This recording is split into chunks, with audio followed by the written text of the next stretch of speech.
The religious roots of Trump's magical thinking on coronavirus. As the novel coronavirus has spread across the globe, President Trump has repeated one phrase like a mantra: "It will go away." Since February, Trump has said the virus will go away at least 15 times, most recently on May 15. "It's going to disappear one day," he said on February 27. "It's like a miracle." Invoking a miracle is an understandable response during a pandemic, but to some, the president's insistence that the coronavirus will simply vanish sounds dangerously like magical thinking, the popular but baffling idea that we can mold the world to our liking. Reality be damned. The coronavirus, despite Trump's predictions, has not disappeared. It has spread rapidly, killing more than 90,000 Americans. In that light, Trump's response to the pandemic, his fulsome self-praise and downplaying of mass death, seems contrary to reality. But long ago, his biographers say, Trump learned how to craft his own version of reality, a lesson he learned in an unlikely place, a church. It's called the power of positive thinking, and Trump heard it from the master himself, the Rev. Norman Vincent Peale, a Manhattan pastor who became a self-help juggernaut, the Joel Osteen of the 1950s. "He thought I was his greatest student of all time," Trump has said. Undoubtedly, the power of positive thinking has taken Trump a long way, through multiple business failures to the most powerful office in the world. Trump has repeatedly credited Peale, who died in 1993, and positive thinking with helping him through rough patches.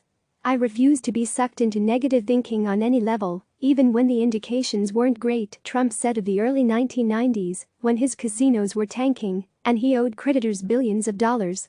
But during a global public health crisis, there can be a negative side to positive thinking. Trump pretending that this pandemic will just go away is not just an unacceptable fantasy, said Christopher Lane, author of Surge of Piety, Norman Vincent Peale and the Remaking of American Religious Life. It is in the realm of dangerous delusion. Trump says Peale has made him feel better about himself, though they were professed Presbyterians. It's more accurate to call Trump's family Pealites. On Sundays, Trump's businessman father drove the family from Queens to Peale's pulpit at Marble Collegiate Church in Manhattan. The centuries-old edifice was, and remains, the closest thing Trump has to a family church.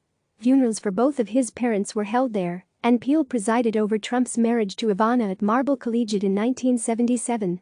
Two of his siblings were also married in the sanctuary. The draw, Trump's biographers say, was Peale, who elevated businessmen like the Trumps to saint-like status as crusaders of American capitalism. Known as God's salesman, Peale wrote many self-help books, including The Power of Positive Thinking, that sold millions of copies. Peale drew throngs of followers, but also sharp criticism from Christians who accused him of cherry-picking Bible verses and peddling simplistic solutions. But the young Donald Trump was hooked. "He would instill a very positive feeling about God that also made me feel positive about myself," Trump writes in Great Again, one of his books. "I would literally leave that church feeling like I could listen to another 3 sermons." Peale peppered his sermons with pop psychology. Sin and guilt were jettisoned in favor of spirit lifters, energy-producing thoughts and 7 simple steps to happy living.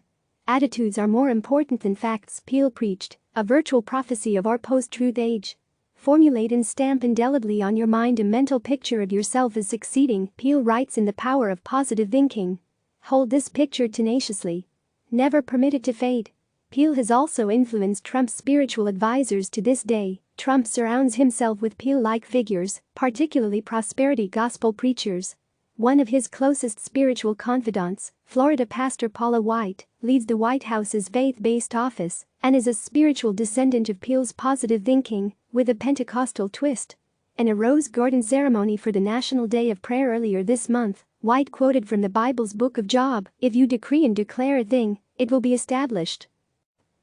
"I declare no more delays to the deliverance of COVID-19, White continued. No more delays to healing and to vaccination. The book of Job, a parable of human suffering and powerlessness, may be a strange book for a preacher to cite while declaring an end to the pandemic. If it were so easy, Job's story would involve fewer boils and tortures. But in a way, White perfectly captures the problem with positive thinking. It tries to twist every situation into a victory, even when reality demonstrates otherwise. Positive thinking can help people focus on goals and affirm one's merits, said Lane, author of the book on Peale. But it does need a reality check and to be based in fact. Sometimes, the reality is that you failed and need to change course. But to Peel, that wasn't an option. Even self-doubt was a sin, he taught, an affront to God. He had a huge problem with failure, Lane said. He would berate people for even talking about it. Peel's teachings can explain why Trump won't accept criticism. You can hear echoes of Peel's no-fail philosophy in Trump's angry response to reporters' questions about his handling of the coronavirus pandemic, said Trump biographer Michael D'Antonio. Nothing is an exchange of ideas or discussion of facts, D'Antonio said. Everything is a life or death struggle for the definition of reality. For him, being wrong feels like being obliterated. And that's one reason why the president refuses to accept any criticism or admit to any failure. To do so would puncture his bubble of positivity, not to mention his self-image. So, despite his administration's early missteps in preparing for and responding to the coronavirus, Trump won't acknowledge any errors.